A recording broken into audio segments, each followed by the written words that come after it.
And we're back at New York Comic Con 2024 with Comics Online's continuing coverage. Here again with the stars of Lumina. Ken Lawson, how you doing? Doing quite well, quite well. Let's start at the beginning. How'd you get involved with Lumina? You know, a script was flying around, and I grabbed it, and I read it, and I was able to convince some people to make some things happen. And, you know, during that time, it was the pandemic, and, you know, America was like on lockdown. Yeah. And then I heard they were going to be shooting in Morocco. So I quickly grabbed my passport. Yeah. And allowed them to stamp it, and ended up in Morocco shooting this beautiful film. And how long did you shoot in Morocco for? I think we were out there for almost 7 weeks. Oh, okay. Yeah. All right. It's pretty fun. A lot of action, a lot of suspense, a lot of horror. Oh, yeah. A lot of sci-fi. Oh yeah. Oh yeah. What was the most rewarding part for you when it comes to shooting the movie?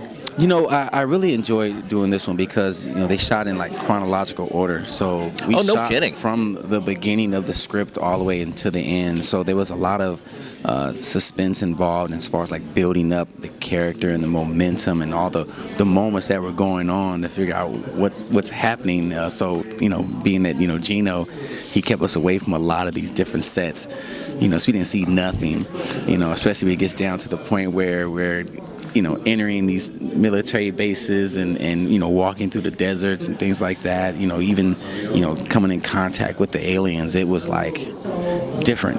Yeah. You'd never seen them. So it's like the day of shoot is action, and all of a sudden you got this thing. Yeah.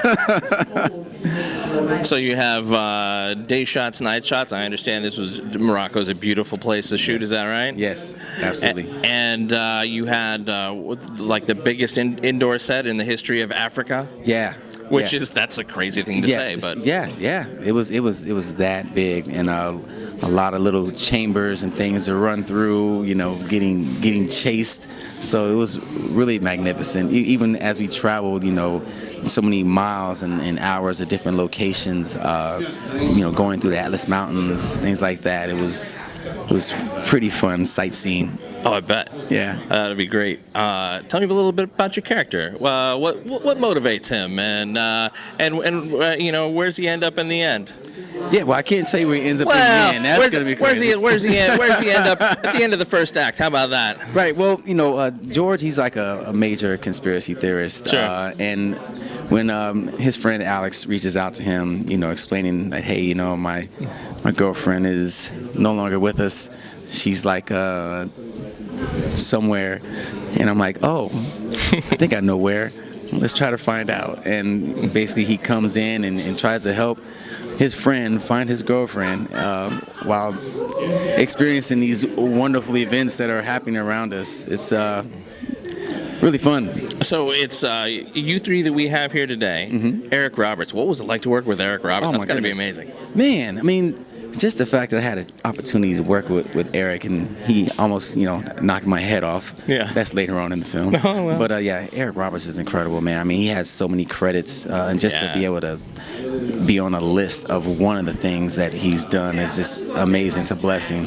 When it comes to main human characters, is it just basically the four of you? I think more 4. Yeah, 4, because, you know, you got people that are, you know, there temporarily. Yeah. Die pretty quick. Things are happening. Oh, I can't wait to see it. Now Gino's told us about the you're going to be on Paraflixx this week. Yes. And so we're hoping to get this up quick. Yes. And then soon after everywhere else. But how much do you love the final product? I love it. I mean, it's just the fact that I can sit back and see how many people got creatively involved in making a project, you know, from beginning to end. You know, I love the creative team that's behind the scenes. That's, you know, it's the cast is great, the crew is great, you know, but even in post-production, getting all of these different shots together, you know, even from the editor, you know, my man Tom, it's a lot of stuff going on, a lot of moving parts. Did you have to go back and do ADR stuff or anything like that? I mean, I always got to do ADR. Always, but, you know, it's the fact that you have these talented professionals that are making sure that you look good and making sure you sound good, and the finished product is just great. You know, it's a blessing to be a part of it. It sounds like it. You know, the way Gino makes it sound, I'm like, wow, I'm gonna love this movie. Oh yeah. All right, we can't wait to see it, and we can't wait to see more of you, sir. Thank you. We'll see you next time. You got it, brother. Thank you very much. Blessings. And to you.